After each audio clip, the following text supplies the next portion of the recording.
Hello అండి, విషయం మధురంకి స్వాగతం.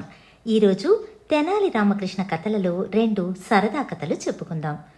ఒకసారి తెనాలి రామకృష్ణుడు తన పొలంలో పని చేసుకుంటూ ఉండగా ఒక దెయ్యం తెనాలి రామకృష్ణుడి ముందుకు వచ్చి, ఈ పొలం మా నాన్నగారి నాన్నది కాబట్టి ఈ పొలంలో నువ్వు పండించే పంటలో నాకు సగభాగం ఇవ్వాలి అని అన్నది. తెనాలి రామకృష్ణుడు వణికిపోతూ సరే అంటూనే ఒక ఉపాయాన్ని ఆలోచించాడు. వెంటనే, చిత్తం ప్రభు, నేను పండించే పంటలో సగభాగం అన్నావు కాబట్టి భూమి పైన పండించే పంట నీకు, భూమి కింద పండించే పంట నా వాట అని అన్నాడు.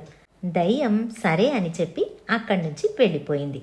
తెనాలి రామకృష్ణుడు తాను ఆలోచించిన ఉపాయం ప్రకారం ఆ పొలంలో బంగాళాదుంపలు పండించాడు. తన వాటా కోసం వచ్చిన దయ్యంకు భూమిపై పెరిగిన ఆకులు మాత్రమే దొరికింది. ఒక్క బంగాళాదుంప కూడా దొరకలేదు. దాంతో ఆ దయ్యం కోపంతో, ఈసారి భూమి లోపల పండే పంట నాకు, భూమి పైన పండే పంట నీకు అని చెప్పి వెళ్ళింది. ఈసారి తెనాలి రామకృష్ణుడు మొక్కజొన్న కంకుల్ని పండించాడు. మంచి పంట చేతికి వచ్చింది. ఈసారి కూడా దయ్యం తన వాటా కోసం వస్తుంది. తెనాలి రామకృష్ణుడు, భూమిలో పండిన వేర్లు మీ వాటా ప్రకారం మీరు ఎప్పుడైనా తీసుకెళ్లవచ్చు అని అన్నాడు. తన తెలివి తక్కువతనానికి సిగ్గుపడుతూ దయ్యం అక్కడి నుంచి వెళ్ళిపోయి మళ్ళీ ఎప్పుడూ తెనాలి రామకృష్ణుడికి కనిపించలేదు. మరొక కథను విందాం. ఒక వ్యాపారి ఒక ఒంటెను అద్దెకు తీసుకుని వ్యాపారానికి బయలుదేరాడు. వ్యాపారితో పాటు ఒంటె యజమాని కూడా అతనితో వెళ్ళాడు. వ్యాపారి సరుకును ఒంటెపై వేసుకుని సరుకులను అమ్మి వచ్చేటప్పుడు తమకు కావలసిన నిత్యావసర వస్తువులు కొనుక్కొని తమ ఊరికి బయలుదేరారు. ఊరు చేరుకున్నాక వ్యాపారి ఆ ఒంటె యజమానికి బాడుగ చెల్లిద్దామని ముందుగా అనుకున్న రేటు ప్రకారం డబ్బులు ఇవ్వబోతూ ఉండగా వాళ్ల మధ్య గొడవ ప్రారంభమైంది. యజమాని ముందుగా నిర్ణయించుకున్న రేటు కన్నా 2 ఇవ్వాలని పట్టుబట్టాడు. కారణం, ఎండలో సేద తీరటానికి ఒంటె యజమానితో పాటు వ్యాపారి కూడా ఒంటె నీడలో విశ్రమించేవాడు.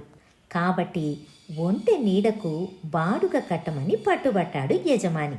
దీంతో ఇద్దరికీ గొడవ ప్రారంభమైంది. ఈ గొడవ ఊరి పెద్దలు కూడా తీర్చలేకపోయారు. చివరికి రాజు దాకా వెళ్ళింది విషయం. సభలో వ్యాపారి, ఒంటె యజమాని వచ్చి తమకు న్యాయం చేకూర్చమని అడిగారు. ఇద్దరి అభిప్రాయాలు విన్న రాజు అష్టదిగ్గజాలను సమస్యను పరిష్కరించమని అడిగారు. వాళ్ళందరూ తెనాలి రామకృష్ణుడి పేరును సూచించారు. తెనాలి రామకృష్ణుడు తప్పకుండా ప్రభు అంటూ వాళ్ళిద్దరి వైపు చూశాడు. వ్యాపారి, అయ్యా, నిజంగా నాకు అన్యాయం జరిగింది అని అంటాడు. తెనాలి రామకృష్ణుడు, నువ్వు కాస్త ఊరుకోవయ్యా అంటూ ఒంటె యజమాని వైపు తిరిగి, నువ్వు బాడుగకు ఇచ్చిన ఒంటె ఎక్కడ ఉంది అని అడుగుతాడు. దానికా యజమాని, రాజభవనం బయట ఉంది ప్రభు అని అంటాడు. తెనాలి రామకృష్ణుడు, ఓ అయితే బాడుగకు ఇచ్చిన ఒంటె తెచ్చావన్నమాట, భేష్ అని అభినందించాడు. యజమానికి ఇక తనకు 2 బాడుగ ఖచ్చితంగా వస్తుంది అనుకుని సంబరపడిపోయాడు. తెనాలి రామకృష్ణుడు వ్యాపారి వైపు తిరిగి, నువ్వు ఒంటెను బాడుగకు తీసుకున్నావు, అలాగే ఆ ఒంటె బాడుగను కట్టడానికి సిద్ధంగా ఉన్నావన్నమాట. అయితే నువ్వు ఒంటె నీడలో విశ్రాంతి తీసుకున్న మాట నిజమేనా అని అడిగాడు. అవును స్వామి, నిజమే అన్నాడు వ్యాపారి. మరి ఒంటె నీడ బాడుగ కూడా ఇవ్వాలి కదా అన్నాడు తెనాలి రామకృష్ణుడు. ఇది విన్న వ్యాపారి తల వంచుకుని ఊరుకున్నాడు. ఒంటె యజమాని మాత్రం లోపల సంతోషించసాగాడు. రామకృష్ణుడు ఒంటె యజమానితో, రాజభవనం బయట ఒంటెను కట్టి ఉంచావు కదా, వెళ్ళి ఆ ఒంటె నీడను తెచ్చి ఇక్కడ కట్టివేయి అని అంటాడు. ఒంటె యజమాని అయోమయంగా చూడసాగాడు. అదేంటయ్యా అలా చూస్తున్నావు, వెళ్ళి ఒంటె నీడను తెచ్చి చూపించి నీడ బాడుగా తీసుకుని వెళ్ళు అని అన్నాడు. నీడ ఎలా ప్రభు చేతికి దొరుకుతుంది అన్నాడు ఒంటె యజమాని. మరి చేతికి దొరకని దానికి బాడుగ ఎలా ఇవ్వాలి?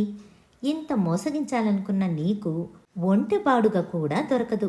ఎక్కువ మాట్లాడితే మోసం చేయాలనుకున్నందుకు జరిమానా కూడా కట్టాల్సి ఉంటుంది అని అన్నాడు. యజమాని తల వంచుకుని క్షమాపణలు చెప్పి అక్కడి నుంచి వెళ్ళిపోయాడు. తనకు న్యాయం జరిగినందుకు వ్యాపారి సంతోషించాడు. రాజుతో పాటు సభలోని వారందరూ రామకృష్ణుణ్ణి అభినందించారు. ఈ దండి కథ మళ్ళీ మరొక మంచి కథతో మీ ముందుంటాను. ధన్యవాదాలు.